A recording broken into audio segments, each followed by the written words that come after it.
black leather jacket that has experienced some fairly significant fading. But the leather is actually in very good condition, but if we look under the collar here, we can see the degree of color differential between an area that hasn't seen any sunlight and the areas that actually have. And so in preparation of this project, we suspended the jacket using a cardboard tube that goes all the way through the sleeves. And we suspended it off the table a little bit to give us access to all leather surfaces. What we've also done is we've taped off the inside of the jacket to make sure that we don't have any overspray considerations to deal with. And so what we're going to do is essentially a two-step process. Step one in the process is going to be the application of a primer coat. In this particular case, we're going to use the primer a little bit differently than we normally do. We're going to spray the primer on. The reason is because this jacket is very, very soft leather, and we don't want to have a lot of resin penetrating into the fiber structure of the leather. And so we're going to use a spray application which will reduce the resins from penetrating deeply in. So step one is we're going to prime it. Step two then is we're going to then apply the color coat to it. And then step three, we're going to apply a clear coat, which is a protective coating.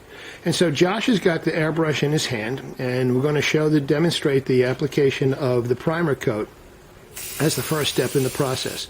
And when Josh has finished this process, we're then going to move ahead and begin applying the color coat, and we'll pick up the video at that point. We are now completed the priming step, and I want to review what we did with the primer and why we did it. Normally speaking, we do not recommend that you spray primer on to leather because the whole purpose of a primer coat is to promote quality adhesion. So normally we rub it on. But in this particular case, we wanted to maintain the softness or tactile presence of the leather.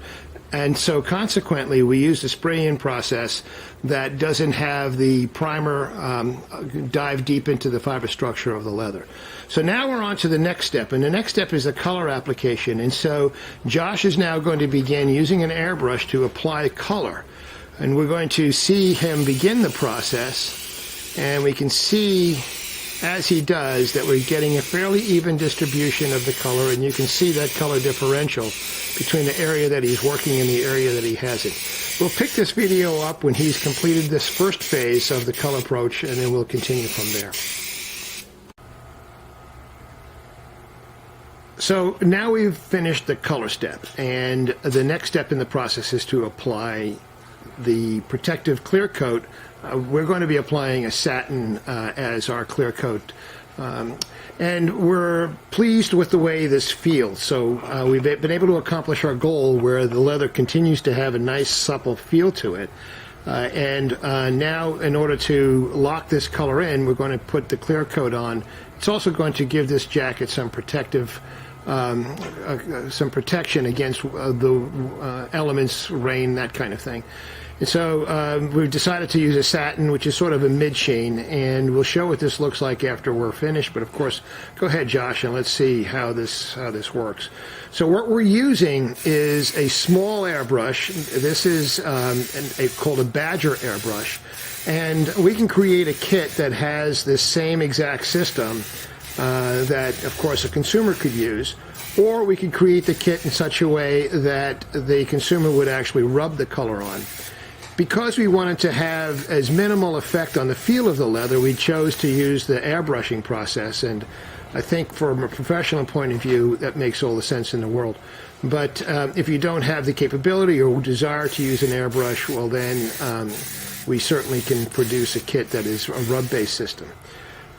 But in any event, you can see as we're going through this process, it's not all that complicated to use an airbrush to accomplish the goal.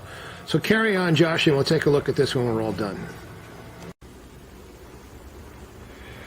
So now we have applied the top coat.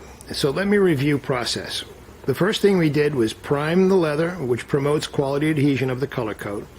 We then applied the color, and in both cases we did that using an airbrushing process.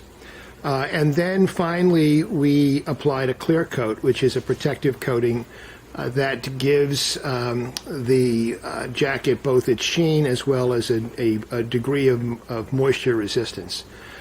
Now we're doing one last step. Now in this step, it really is not necessary, but we like to do this anyway. And the whole idea is to help improve the feel of the leather. So what we're going to be doing is something that we call an application of polishing paper.